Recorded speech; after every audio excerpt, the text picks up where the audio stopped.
평안히 잘 지내셨어요? 잘 지내셨습니까? 반갑습니다. 오늘은 뭐 날씨가 약간 풀려서 그런가요? 많이 어디 놀러 가셨나 봐요, 그죠? 아침에 막 1부 때 보이면 청년이 1부 때 보인다, 불안해. 안 올려나 보다. 네. 근데 오늘 1부 때 떼거지로 보이더라고요. 그래서 쟤네들 안 올려나 보다 생각했죠. 예. 뭐 어쨌든 주일 성수 잘 하셔야죠. 예. 오늘 말씀은 창세기 28장입니다. 28장 말씀을 가지고 은혜를 나누겠습니다. 지난 시간에 이삭의 집에서 일어났던 비극적인 일들을 좀 살펴보았습니다. 이삭의 가정이 37년 동안이나 하나님과의 관계에 문제가 있었던 것을 이삭의 눈이 흐렸다라는 것으로 성경이 표현했다고 말했습니다. 그래서 육적으로나 영적으로 이제 이삭이 가지고 있었던 눈이 흐려져서 하나님의 뜻을 선명하게 분별하지 못했고, 그렇기 때문에 하나님의 뜻대로 분별하지 못한 것 때문에 가정 안에 불화가 생기고 또 부부간의 대화가 단절됐다는 것을 우리가 말씀을 통해서 살펴보았습니다. 그래서 부부가 서로 다른 자녀를 편애했고요. 거기서 더 나아가서 이삭은 자기 맏아들을 이제 맏아들에게 축복하려고 했는데 리브가가 그것을 엿듣고, 그리고 자기가 사랑하는 아들더러 아버지를 속여가지고 이제 아버지의 복을 가로채라, 뭐 이렇게까지 이야기했던 것을 보았습니다. 그래서 야곱은 처음에 어땠죠? 처음에는 축복을 받으려고 괜히 갔다가 아버지 속였다가 도리어 저주를 받을까봐 두려워하고 망설였었는데, 엄마가 야, 네 저주 엄마가 받으마, 그러면서 엄마는 너만 잘 되면 돼, 뭐 이런 이제 이야기를 듣고 점점 어떻게 됩니까? 야곱에게 있어서 가지고 있었던 숨겨왔던 욕망이 막 분출해서 아버지 제가 말하면서 아버지를 막 적극적으로 속이는 모습을 보게 됐습니다. 결과적으로는 아브라함에서 이삭에, 그리고 이삭에서 야곱으로 이어지는 하나님이 약속하셨던 복의 계보는 이어졌지만, 그러나 목적이 좋아도 그 안에서 하나님께서 원하시는 대로 하나님 방식대로 일하도록 기다렸어야 되는데, 하나님 방식을 기다리지 못했던 어떤 인간의 어리석은 문제들 때문에 아무리 목적이 좋아도 나아가는 방법이 틀렸었기 때문에 그 모든 대가와 책임을 고스란히 야곱이 떠안게 됐습니다. 가족 간에 숨겨왔던 갈등이 폭발했고요. 그리고 에서는 아버지를 붙잡고 막 울고 불고 통곡을 했고, 형 에서가 너희 동생 아버지 돌아가시면 아버지 저희 장사 지내자마자 죽여버리겠다고 공공연하게 떠들고 다니는 그런 처지가 되었고요. 부부간의 갈등도 더 심화돼서 리브가는 드디어 속에 있었던 이야기를, 내가 그동안 우리 큰애가 결혼 잘못한 것 때문에 내가 얼마나 힘들었는지 아냐고, 죽을 것 같았다고 그러면서 속내를 막 이제 드러내는 그런 모습들이 이제 나타났습니다. 감췄던 욕망이 나타나고 눌렸던 감정이 폭발하고, 이게 다 왜 그래요? 하나님과의 관계가 잘못되다 보니까 사람 간의 관계들이 엉망이 되는 거죠. 야곱이 이대로 있다가는 형한테 맞아 죽게 생겨가지고 그 밤에 이제 도망을 가게 됩니다. 야반도주를 하게 됩니다. 그래서 오늘 본문 바로 앞에, 오늘 우리가 읽었던 본문 바로 앞에는 두 가지 이야기가 나오는데, 하나는 아버지 이삭과 그리고 엄마 리브가가 아들 야곱을 이제 보내는 이야기예요. 외갓집, 엄마 친정집에 가서, 외갓집에 가서 그 외삼촌 집에 가서 좀 살아라, 잠깐만 있다가 와 하면서 이제 리브가가 이제 그렇게 보내게 되죠. 아버지 이삭도 이제 이 상황을 받아들이고 이제 그렇게 보내게 됩니다. 그러면서 다시 한번 마지막으로 축복을 하게 됩니다. 그 다음에 이제 우리가 보지 않았던 그 위에 장면은 뭐가 있냐면, 에서가 이제 보니까 자기가 집안의 갈등, 또 자기가 복받지 못했던 이유가 외국 이방 여자, 믿지 않는 여자를 데려다가 결혼한 것이 문제라는 생각을 들었는지, 이제서야 자신의 이제 행동을 고치기 위해서 이제 집안 여자를 데려다가 결혼을 하는 이제 이런 모습을 보게 됩니다. 근데 누구랑 결혼하죠? 이스마엘의 자손과 결혼을 하게 됩니다. 우리가 몇 주 전에 이스마엘의 족보와 이삭의 족보를 같이 비교하면서 살펴보았었는데, 이스마엘 선택하긴 했지만 아버지 핏줄이긴 하지만 어디예요? 할아버지 핏줄이지만, 그러나 하나님의 세상의 방식대로 자랐던 그 사람에게 이제 갔다는 거, 뭐 그렇게까지 오늘 본문에서 다루진 않고요. 그렇게까지 있었고, 이제 오늘 본문은 이렇게 시작을 합니다. 10절에 보시면, 야곱이 브엘세바에서 떠나 하란으로 향하여 가더니, 오늘 저는 이 말씀을 이렇게 준비하면서 일주일 동안 계속해서 야곱의 처지에 대해서 묵상했습니다. 야곱은 어땠을까? 야곱의 마음이 어땠을까? 이제 계속 생각했어요. 어릴 때 이 야곱의 이야기를 들으면서는 야곱이 이제 오늘 본문에 보시면 하늘을 이렇게 뭐 별들을 바라보면서 돌베개를 베고 누워 자는데 환상을 보잖아요. 근데 이제 저는 이걸 굉장히 좀 낭만적인 장면으로 생각을 했단 말이죠. 하늘에 이불 삼고 땅을 침대 삼아가지고 베개를 베고 누워서 하나님의 음성을 듣고 야, 낭만적이다 이렇게 생각했는데 말씀을 깊이 준비하고 이렇게 읽어보다 보니까 야곱의 처지는 지금 전혀 낭만적이지가 않죠. 오늘 본문을 보면 야곱의 신세와 처지가 그대로 드러나요. 아마 야곱의 가족이 있었던 브엘세바에서 그 외갓집 하란까지는 약 한 800km 정도 될 겁니다. 그렇게 떨어진 길이니까 당시에 뭐 교통수단이 있었던 것이 아니니까 걸어가니까 굉장히 오랜 시간이 필요했겠죠. 걸렸겠죠.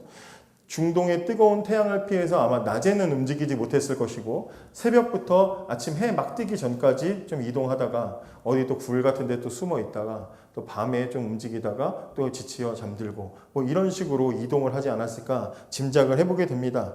근데 지금 아마 여기 위치, 오늘 이제 본문에서 야곱이 머물러 있는 이 베델이라는 곳 이 위치는 약 그 고향에서부터 한 80km 떨어진, 그러니까 열심히 부지런히 걸어서 한 이틀, 3일 정도 되는 거리 정도 지금 걸어왔다고 보여지는 거예요. 근데 11절에 보면 원래는 해가 좀 지면은 이동을 했어야 돼. 그런데 지금 해가 지자마자 잘 곳을 찾아서 누웠다. 이 얘기는 뭡니까? 지쳤다는 얘기죠. 굉장히 지치고 피곤하고 몸, 마음 상태가 다 그랬을 거라는 생각을 해보게 됩니다. 게다가 지금 오늘 본문을 우리가 잠깐 읽었지만 야곱이 혼자 있는 것 같죠? 본문을 보면 야곱이 지금 자기 혼자서 이 여행을 하고 있는 것처럼 보여집니다. 외롭고 의지할 사람 하나 없고 부모님도 더 이상 도와줄 수 없고 알 수 없는 외삼촌집 외갓집 가보지도 않았던 그 미지의 지역으로 지금 나아가야 되는 그런 상황이라는 거죠. 게다가 지금 돌베개를 베고 그냥 누웠다. 그러니까 자신의 몸을 보호하고 방어할 만한 어떠한 도구도 지금 없는 상태로 지금 이렇게 나왔다는 것을, 급하게 나왔다는 것을 생각해 볼 수가 있습니다. 그러니까 방어할 무기도 없고요. 들짐승, 산짐승에게 아니면 도적대에게 어떤 일을 당하게 될지도 모르는 그런 위험이 노출된 상황에 지금 그대로 피곤해서 지친 몸을 눕히고 돌베개에 삼아서 잠을 청하고 있는 거죠. 한번 여러분들이 야곱의 심정을 한번 생각해 보세요. 어땠을까요? 야곱은 어떤 마음이었을까요? 지금 이 돌베개를 베고 딱 누웠을 때, 야, 유튜브 각인데? 하늘 예쁜데? 뭐 이런 생각 했을까요? 야곱은 어떤 마음이었을까요? 77년 인생에서 야곱의 인생은 절망 중에 가장 깊은 절망에 빠졌을 겁니다. 왜냐? 왜 그랬을까요? 야곱의 정체가 다 드러났거든요. 그동안 감추고 있었던 자신의 모든 본 모습이 다 드러났어요. 지금까지 야곱의 인생은요, 원하는 것을 어떻게든지 다 차지하는 인생을 살았어요. 그 이름이 남을 속이는 사람, 뒤꿈치 잡는 사람, 넘어뜨리는 사람, 쉽게 말하면 사기꾼이잖아요. 그러니까 지금까지 사기꾼처럼 원하는 건 수단과 방법을 가리지 않고 다 차지하는 인생을 지금까지 살았을 거다 이 말이에요. 그리고 그 고향에서 이미지 관리를 하면서 그렇게 지냈을 거예요. 여러분 사기 당해 보셨어요? 크고 작은 거 뭐 아니면 중고 거래 사기 당해 고개를 되게 심하게 끄덕이는 사람도 있는데 사기꾼한테 사기를 당할 때 사기꾼이 얼굴에 사기꾼처럼 생겼으면 사기 당하겠습니까? 안 당하죠. 너무 믿음직하게 생겼는데 믿고 맡겼다가 돈 나가는 거 아니에요. 사기 당하는 거 아니에요. 그러니까 사기꾼이 계속 사기를 칠 수 있는 이유는 들키지 않기 때문이죠. 야곱이라는 이 사기꾼이라는 사람이 그 이름처럼 그 인생을 지금까지 살아올 수 있었던 이유는 들키지 않았기 때문이에요. 들키지 않았기 때문. 그런데 지금 이번 그 아버지에게 축복받는 이 사건 때문에 정체가 다 드러나 버렸어요. 형과 아버지와 형이 막 떠들고 다니면서 형이 내 동생 죽여버릴 거야. 그러면 술자리에서 형이 열받아가지고 내 동생 다 죽여버릴 거야. 그러면 친구들이 물어봤을 거 아니에요. 왜? 무슨 일인데?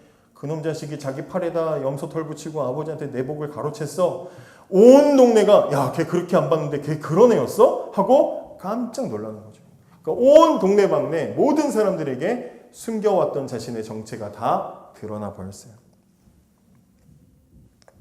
그래서 그것 때문에 한순간에 이미 좋았던 이 야곱이 한순간에 이제 나락으로 떨어지고 이제 고향으로 돌아갈 수가 없는 거예요. 형의 이야기를 들은 마을 사람들 중에 누가 또 사기당했던 누군가가 또 자기에게 해코지를 할 수도 있기 때문에 돌아갈 수도 없는 그런 처지였을 거다 이 말이죠. 복받고 싶어서 했던 행동인데 이런 결과를 초래했습니다. 그리고 지금은 길바닥에 누워있는 초라하고 비참한 신세 밖에는 남아있는 게 없습니다. 여러분도 혹시 그런 경험이 있으신가요? 이미지가 잘 쌓아왔는데 나락으로 떨어져 본 적 있으세요? 쓰라린 기억이라 별로 떠올리고 싶지 않으실 수도 있는데 혹시 그런 일들이 있습니까? 아니면 여러분 주변에 진짜 믿었던 사람인데 믿었던 목사, 믿었던 권사님, 믿었던 장로님, 믿었던 형제, 자매, 어떤 믿었던 교인, 믿었던 전도사님 그랬는데 실망하는 일들이 있어가지고 한순간에 이제 모든 관계들이 어려워지는 그런 사람들 있잖아요. 누가 봐도 엄친하고 엄친딸이고 좋은 목사님이고 목회자들 중에도 그렇게 실망시키는 사람들이 있습니다. 있어요. 그렇게 되면 그런 사람이 갑자기 이미지가 좋았는데 어느 순간에 그 실체를 알고 났을 때 우리들이 어떻게 반응해요? 야, 그럴 줄 몰랐다. 그리고 굉장히 분노하고 평소에 원래 나빴던 사람을 욕하는 것보다 더 강하게 분노하게 되죠. 야곱이 지금 그런 상황이다 이 말이죠. 바닥에 누워가지고 허탈했겠죠. 아무것도 야 내가 어떻게 지금까지 헛살았구나. 내가 어떻게 이런 인생을 살았나. 마음이 완전히 텅 비어 있을 겁니다. 그러나 누구도 야곱에게 도움이 되지 않는 상황. 그런데 놀랍게도 오늘 성경은 무슨 이야기를 합니까? 그날 밤에 하나님께서 그 야곱에게 찾아오셨다는 거예요. 우리가 지금은 하나님 말씀인 이 성경을 통해서 하나님의 뜻이 이렇구나 저렇구나 우리가 보지만 이 야곱의 시대는 성경이 없었어요. 그러니까 하나님의 뜻을 어떻게 알 수 있어요? 오늘 우리는 설교를 듣고 하나님의 뜻을 알고 책을 읽고 하나님의 뜻을 알 수 있지만 이 시대에는 하나님이 환상을 통해서 꿈을 통해서 말씀해 주시는 게 설교예요. 하나님이 야곱의 인생에 야곱의 꿈에 나타나셔서 말씀해 주시는데 우리 12절과 13절을 한번 읽어볼까요? 12절과 13절 시작. 꿈에 본즉 사닥다리가 땅 위에 서 있는데 그 꼭대기가 하늘에 닿았고 또 본즉 하나님의 사자들이 그 위에서 오르락 내리락하고 또 본즉 여호와께서 그 위에 섰다 이렇게 써 있어요. 그날 밤에 아무것도 없는 길바닥에서 야곱이 보게 된 것은 하늘이 열리는 광경이었어요. 하늘이 열린다. 복이 막 쏟아지는 그 광경을 야곱이 보는 거예요. 지금까지 평생을 하늘이 열려서 하나님이 하늘에서 막 복을 쏟아주셨으면 좋겠다라는 기대를 가지고 그렇게 살아왔는데 한 번도 그런 경험이 없었어요. 그러니까 억지로 아버지 속여가지고 받으려고 했던 거잖아요.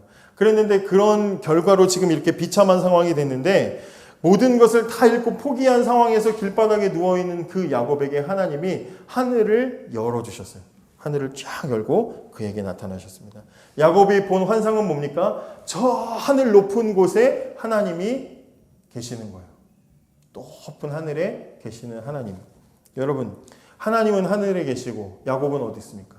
땅에 있죠. 하늘과 땅. 뭘 얘기하는 겁니까 이거? 다가갈 수가 없는 사이라는 거예요. 하늘과 땅. 감히 하나님께 다가갈 수가 없어요. 야곱 같은 인생이 거리의 차이뿐만 아니라 이건 수준의 차이고 능력의 차이인 거예요. 야곱과 같은 땅에 붙어있는 인생은 하나님께 다가갈 수가 없어요. 안 되는 거예요. 그런데 놀랍게도 오늘 이 야곱이 본 꿈의 환상 속에는 뭐가 있습니까? 그 하늘과 땅 사이에 사다리가 있는 거예요. 하늘과 땅 사이를 연결해주는 사다리가 있고 그리고 그 사다리에 천사들이 오르락 내리락 하고 있어요. 그건 무슨 얘기입니까? 서로 소통이 가능하게 되었다는 거죠. 닿을 수 없는 높은 존재인데 함부로 다가갈 수 없는 그런 높으신 분인데 그 하나님이 하늘에서부터 땅으로 사다리를 쭉 내밀어서 하나님이 먼저 그 손을 야곱에게 닿게 해주시는 거예요. 손을 대주시는 거예요. 다가갈 수 없는 인생에게 하나님이 오셔서 하나님의 그 손을 대주시는 거예요. 그리고 이 손은 소통이 안 되는 손이 아니고 연결이 되는 천사들이 오르락 내리락 하는 연결이 되는 손을 하나님이 내밀어 주시는 거죠. 야곱의 마음이 하나님께 전달될 수 있고 하나님의 뜻이 야곱에게 전해질 수 있는 이 관계의 길이 열렸다는 걸 말해주는 거죠. 야곱이 가지고 있는 바람이 하나님께로 올라갈 수 있고 또 하나님이 주시는 응답과 복이 야곱에게도 내려질 수 있는 그런 관계가 형성됐다고 하나님이 하늘을 열어서 보여주시는 겁니다. 그 순간에 야 나는 이제 끝이다. 나는 완전 끝났어. 난 나락이야. 나는 이제 더 이상 나는 회복할 수가 없어. 이런 줄 알고 그 자리에 있었던 그 야곱에게 하나님이 너는 혼자가 아니라는 것을 보여주십니다. 넌 혼자가 아니야. 그리고 야곱에게 하나님 뭐라고 하셔요? 무엇보다도 야곱이 가장 위로받는 건 뭐였겠습니까? 하나님의 말씀이죠. 13절 그 후반부터 읽어볼까요? 나는 여호와니 너의 조부 아브라함의 하나님이여 이삭의 하나님이라. 내가 누워있는 땅을 내가 너와 내 자손에게 주리니 내 자손이 이 땅에 티끌같이 되어 내가 서쪽과 동쪽과 북쪽과 남쪽으로 퍼져나갈지며 땅의 모든 족속이 너와 내 자손으로 말미암아 복을 받으리라. 이거 누구한테 주신 약속이에요? 누구한테? 예? 하나님이 지금 주시는 약속은 누구한테 주셨던 약속입니까? 할아버지 아브라함한테 주셨던 약속이죠. 네 자손이 티끌같이 많을 것이며 온 땅에 네 자손이 가득할 것이며 그 아들 이삭에게도 주셨던 약속이죠. 그런데 그 약속을 지금 동일하게 야곱에게도 하셨다는 얘기는 뭘 얘기하는 거예요? 네 할아버지의 하나님이었던 내가, 네 아버지의 하나님이었던 내가 네 하나님이 되겠다라는 이야기를 하는 거죠. 저는 청소년이나 여러분들을 만나면 꼭 하는 질문 중에 하나가 뭐냐면 어릴 적부터 교회에 부모님 손에 이끌려서 교회를 나오다가 언제 네가 네 스스로 내가 교회를 나가야 되겠다라고 스스로 자발적으로 교회를 나간 시점이 언제니? 라고 저는 우리 청소년들한테는 특히 물어봅니다. 여러분들한테도 만나면 물어본 경우가 있는데요. 대부분의 모태신앙들이, 여기 모태신앙 되게 많죠. 모태신앙들이 대부분의 처음부터 부모님 때문에 교회를 다녀요. 부모님이 교회를 나가시니까 어렸을 때부터 지금 우리 어린이들 저렇게 있는 것처럼 아무것도 모르는 상태에서 막 교회 나가고 여기가 익숙하고 여기 이제 이렇게 적응을 하게 되죠. 잘못도 아니고 문제도 아니죠. 그럴 수 있어요. 좋은 거고 축복이죠. 근데 그렇게 10대가 되고 20대가 되고 30대가 되고 40대가 됐는데도 불구하고 교회를 나와서 있는 그 이유가 부모님 때문이라면 그건 문제가 되는 거죠. 그죠? 저는 10대 때부터는 그러면 안 된다고 생각을 해요. 10대 때부터는 자발적으로 자기가 스스로 나갈 수 있어야 된다고 생각을 해요. 교회가 멀어서 부모님 차를 타는 그런 문제를 이야기하는 게 아니라 자기 스스로 그 마음에 내가 교회를 가야 내 교회야 라고 생각하고 교회를 나갈 수 있어야 된다고 생각을 합니다. 그럼 여러분들도 그런 경험들이 있으시죠? 신앙생활을 어렸을 때 부모님 손잡고 나가서 하시다가 그러다가 어느 순간에 여러분들의 신앙이 돼서 여러분들이 스스로 이 자리에 나와 있는 그런 여러분들의 경험들이 있을 겁니다. 오늘 야곱이 경험한 사건이 바로 그 사건인 거죠. 아버지의 하나님이고 할아버지의 하나님이셨던 분이 내 하나님이 되시는 사건이 일어나게 된 거예요. 이제 진짜 부모님 손 안 잡고도 자발적으로 청년 예배 시간에 나올 수 있는 사람이 된 것을 지금 말해주고 있는 겁니다. 모태신앙이라는 것은 사실 기독교의 익숙한 신앙의 모습이에요. 모태신앙은 교회와 성경에 대해서 웬만해서 모르는 게 없어요. 성경 퀴즈 같은 거 하면 다 상위권 받을 수 있고요. 순모임이나 교사봉사를 하거나 아니면 뭐 여러 가지 찬양단을 하거나 무슨 포지션에 여러분들 모태신앙 출신들을 갖다 놓아도 다 어느 정도 소화를 다 할 수 있습니다. 익숙하니까요. 많이 봐왔고 잘 보고 자랐으니까. 또 뭐 몇 년 만에 설교라는 게 사실 다 반복되죠. 창세기 언젠가 제가 처음 하는 거 아닐 거 아니에요. 옛날 누군가는 창세기를 가르쳤을 것이고 누군가는 복음서를 가르쳤을 것이고 계속해서 반복되는 것들을 가르쳤을 때 여러분들이 또 반복되는 신앙서적, 지금 북클럽 책 모임 할 때 또 읽는 책들, 반복되는 책들을 읽거나 할 때 또 여러분들이 순모임을 하거나 아니면 좀 더 나아가서 큐티 모임들을 할 때 적어도 모태신앙들은 어느 정도 그들과 함께 종교적인 기독교적인 쉐어링을 할 수 있는 언어적인 능력들을 가지고 있단 말이에요. 충분히 종교적인 이야기를 나누고 삶에 대해서 또 기도 제목도 어느 정도 나누고 훌륭하게 기도도 할 수 있는 실력들을 다 가지고 있어요. 얼마든지 내 신앙인 척 그렇게 우리는 할 수 있는 능력들을 가지고 있는 게 모태신앙이다 이 말이에요.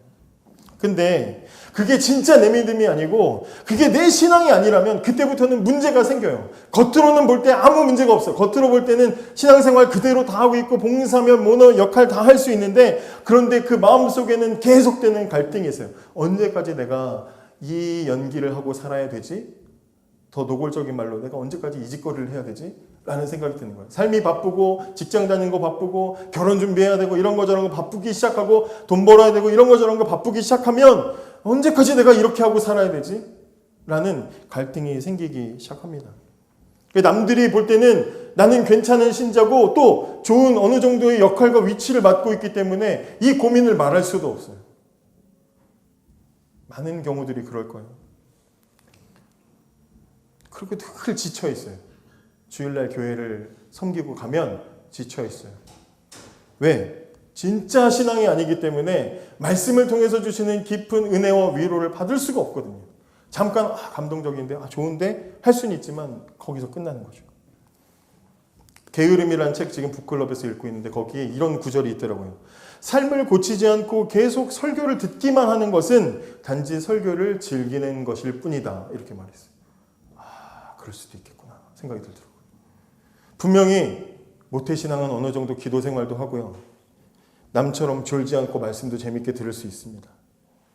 그런데 그럼에도 불구하고 뭐가 없어요? 변화와 성장이 없어요. 변화와 성장이 없어요. 경험만 쌓여요. 그 모든 원인은 내가 하나님을 아직 나의 하나님으로 만나지 못했기 때문에. 그래서 저는 여러분 만날 때 제일 궁금한 게 바로 그거예요. 하나님, 네 하나님이냐고.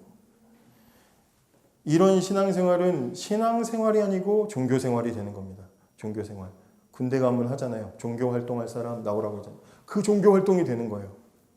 기독교인으로서 겉으로 볼 땐 손색 하나 없고 진지할 땐 굉장히 진지하고 다 자기의 어떤 역할들을 충분히 할 수는 있지만 변화되지 않는 사람. 그러다 보면 어떤 문제가 생기냐면 활동에, 겉으로 보여지는 활동에 집착하게 됩니다. 봉사, 교사, 찬양단, 아니 무슨 뭐 선교팀, 아니 무슨 어떤 청년부 모임, 여기에 집착하게 돼요. 왜? 여기서라도 성과를 얻어야 되거든. 여기서라도 내가 교회에서 내 포지션에서 인정을 받아야 되거든. 저도 다 그런 경험들을 가지고 있어서 말씀을 드리는 거예요. 내 역할에 내가 뭐 맡은 거 있으면 거기에 막 그거 인정받지 못하면 막 거기 몰두해가지고 거기에 전념을 하는 거죠. 야곱의 인생이 그랬습니다. 하나님 복을 받고 싶었는데 하나님이 정작 어떤 분이신지도 모르고 그래서 하나님에 대해서 정확하게 몰랐다는 걸 우리가 야곱의 어느 행동을 통해서 알 수 있어요? 하나님의 복을 아버지를 속여서라도 받으려고 했잖아요. 하나님이 어떤 분이신지 알았으면 이 행동을 하지 않았을 거예요. 엄마가 그런 말 했을 때 어머니 하나님 그런 분 아니에요. 아버지 하나님, 할아버지 하나님, 하나님은 시간과 공간을 초월하시기 때문에 하나님, 할아버지 하나님이시지만 나의 아버지도 되시는 거예요. 나의 하나님 될 수 있어요. 나는 그런 믿음이 있어요 라고 말했을 거예요. 그런데 엄마가 시키는 대로 아버지를 속이려고 했잖아요. 그건 하나님에 대해서 전혀 모르는 거예요. 77년 하나님에 대해서 늘 그렇게 하나님의 직속 자손으로 살아왔음에도 불구하고 모르는 삶을 사는 거예요. 완전히 모태신앙 그대로인 사람. 그렇게 야곱이 모든 것을 다 잃고 절망에 빠져 있을 때 하나님이 찾아오셔서 뭐라고 말씀하셔요? 15절에. 15절 한번 같이 읽어볼까요? 15절 시작. 15절이요. 시작.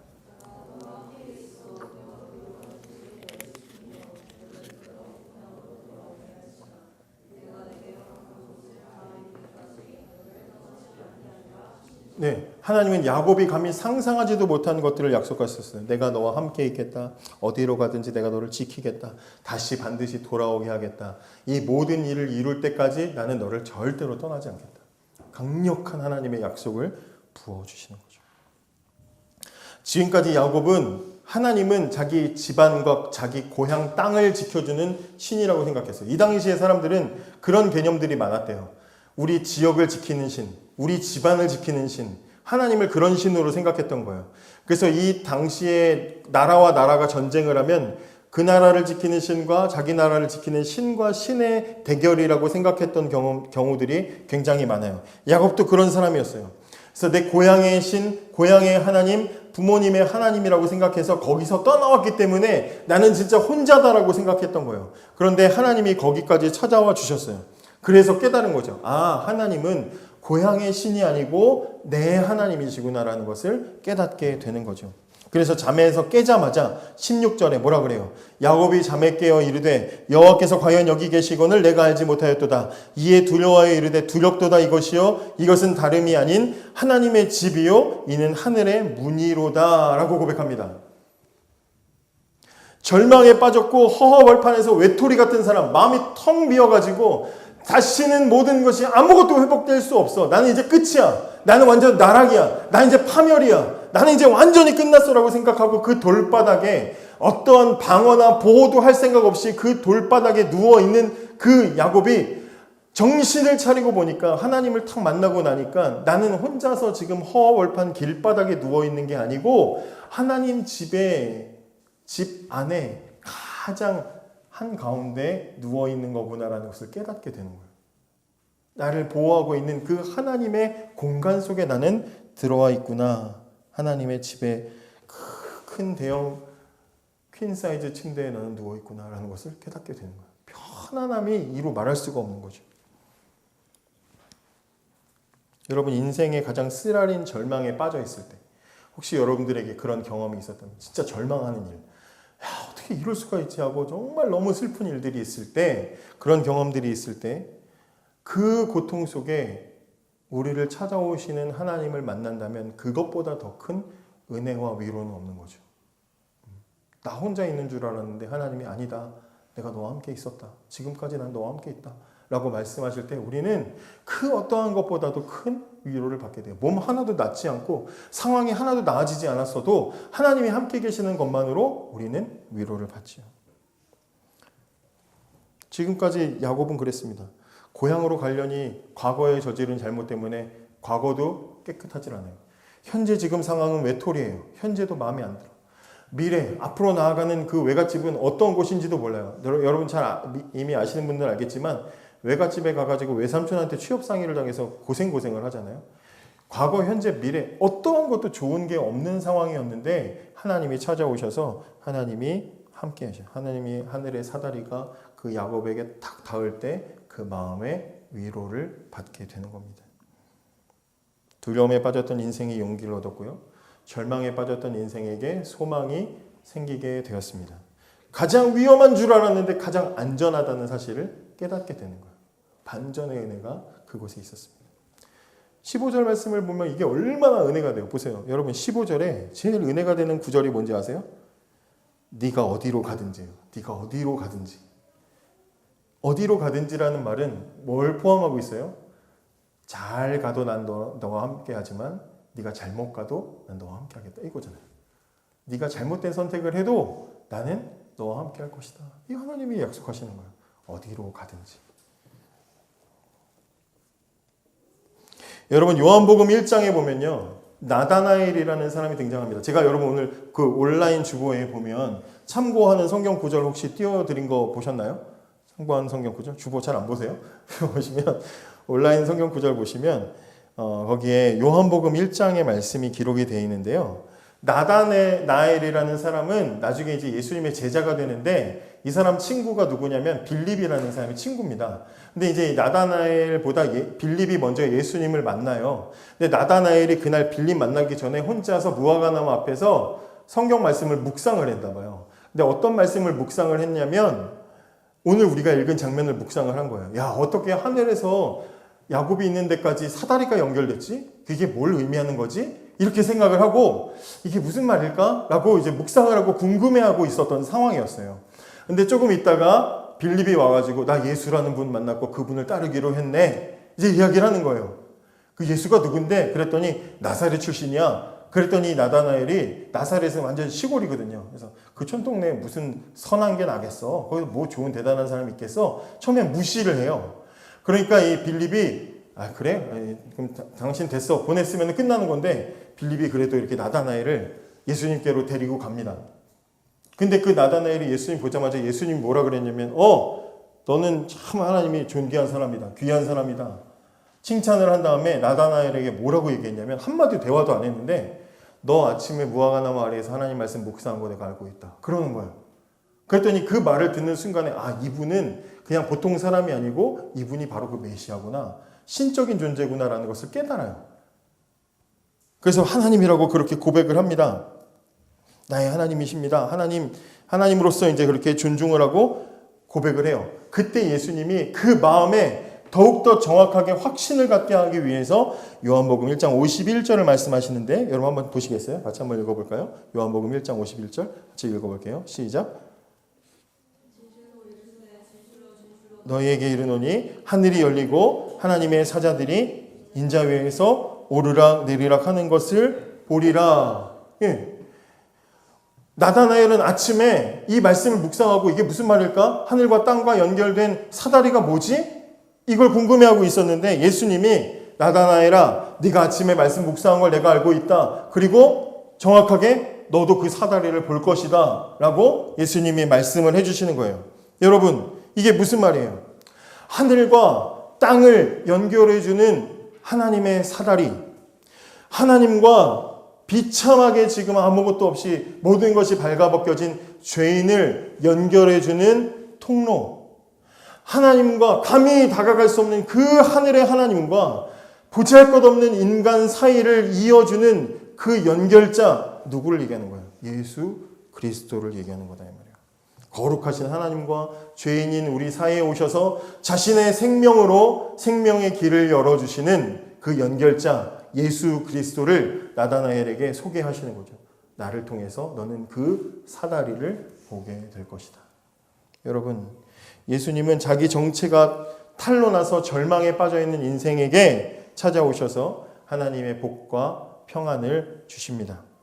우리는 몇 주 전에 예수님 없이 배에 탄 제자들이 길을 잃어가지고 목적지를 가지 못하고 바다 한가운데서 밤새도록 헤맸던 말씀을 보았어요. 평생을 배에서 살았던 제자들도 감당하지 못할 정도로 표류하고 길을 잃고 헤매고 있을 때 예수님이 어떻게 하셨습니까? 그 불쌍하고 비참한 그들에게 물 위를 걸어서 찾아오셨죠. 답이 없는 인생에게 예수님이 찾아오시자 목적이 되고 기쁨이 회복되는 것을 우리는 말씀을 통해서 봤습니다.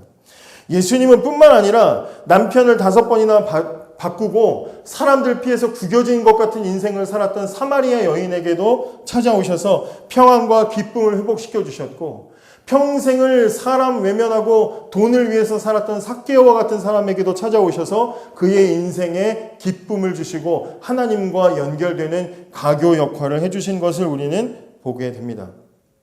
과거도 현재도 미래도 절망밖에 남지 않았던 인생에게 우리 예수님이 찾아오셔서 텅 비어있는 마음에 찾아오셔서 그 마음을 채워주시는 분이 바로 우리 예수님이시다 이 말이죠.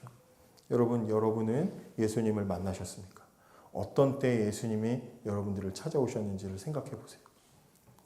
습관적으로 종교적으로 예수님에 대해서 알고 있는 거 말고 어린이 부서에 가가지고 퀴즈 대회 할 때 그냥 그 정도 수준으로 예수님에 대해서 아는 거 말고 여러분들이 만난 그 예수님은 어떤 분이시냐고요.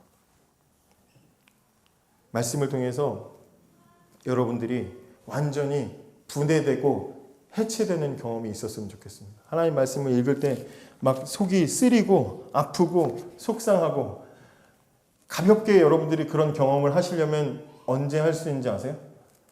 북클럽 오시면 됩니다. 책 모임 오시면 그 책에서 손이 보이지 않는 손이 나와서 싸대기를 막 계속 때려요. 정신 차리라고 때려요. 그러니까 막 읽으면 마음이 아파요. 나를 보고 있는 거, 이 작가가 나를 봤나? 할 정도로 마음이 아파요. 근데 여러분 성경을 읽을 때 여러분들에게 그런 일들이 일어났으면 좋겠어요. 다른 건 몰라도 성경 앞에서 내가 너무나 부끄러워지고 내 마음이 텅 비어지고 마치 길가에 누워서 지금 돌 베개를 베고 누워있는 야곱과 같이 여러분들이 완전히 여러분들의 정체가 탄로나는 그런 경험들이 있었으면 좋겠습니다. 그래야 하나님이 하늘을 열고 여러분들에게 사다리를 내려주시는 거예요. 그때 만나는 하나님은 진짜가 되는 거죠. 그때 만난 하나님은 여러분들의 전부가 되는 겁니다. 내 모습 이대로 사랑해 주신다라고 고백할 때 정말 이런 내 모습까지도 사랑하신다는 말이야?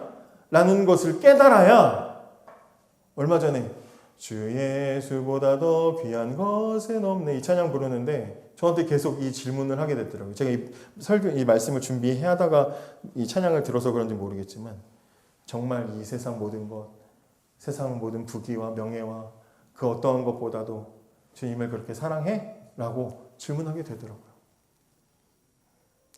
그 모태신앙으로는 절대로 할 수 없는 완전히 말씀에서 해체된 사람이 받은 은혜를 통해서만 이 고백이 나올 수 있는 거다 이 말이죠.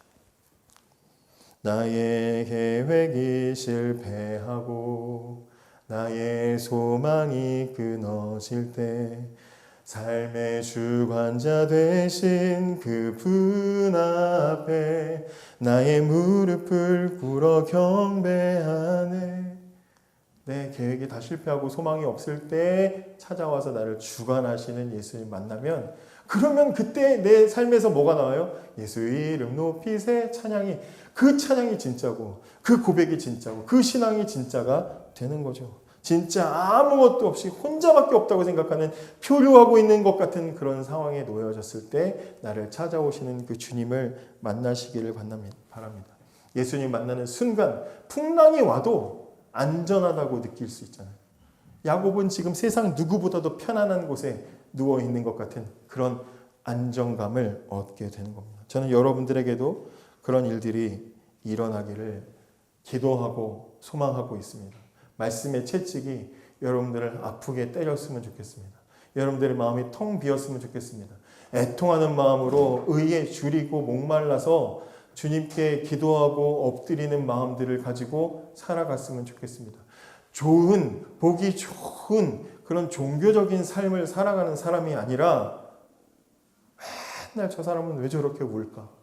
쟤는 왜 저렇게 항상 저렇게 울까? 할 정도로 남들이 볼 때는 이상하게 보일지라도 하나님 안에서 그 은혜의 편안함 속에서 위로를 받으며 살아가는 그런 여러분들이 되었으면 좋겠습니다. 그럴 때 하나님께서 하늘을 여시고 여러분들에게 사다리를 내려주실 거예요.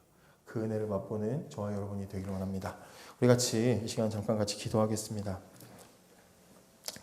나는 정말 하나님 만났는지, 내가 정말 예수님을 내 삶에서 모시고 만나고 살아가고 있는지, 종교적으로 그냥 습관적으로 아는 그런 신앙 말고 난 정말 참된 신앙을 가지고 살아가고 있는지 좀 우리 자신을 돌아보았으면 좋겠습니다. 하나님, 내 마음을 파헤쳐 주시고 말씀에 바른 길 가지 않을 때 말씀의 채찍으로 나를 강하게 때려주셔서 내가 정말 하나님 앞에 부끄러워서 못 살겠다고 고백할 정도로 정말 내 자신이 다 드러나기를 원합니다. 그리고 그럴 때 절망에 빠지고 오도 갈 데 없는 나의 상황 속에 하나님 하늘의 문을 여셔서 나를 찾아와 주십시오. 우리 그런 마음으로 우리 시간에 잠깐 같이 기도하겠습니다. 네, 이제 계절이 왔지요. 피곤하고 졸린 계절이었습니다. 잠과의 사투를 벌여주셔서 감사하고 잘 견뎌주셔서 항상 감사합니다. 오늘 막 세 분이 뒤에 서 있는데 아까 담임 목사님 들어와서 깜짝 놀랐습니다. 제가 벌 세우는 것도 아니고 근데 알아서 자발적으로 견뎌주셔서 감사하고 잘 견디고 잘 이겨냈으면 좋겠습니다. 여호와는 내게 복을 주시고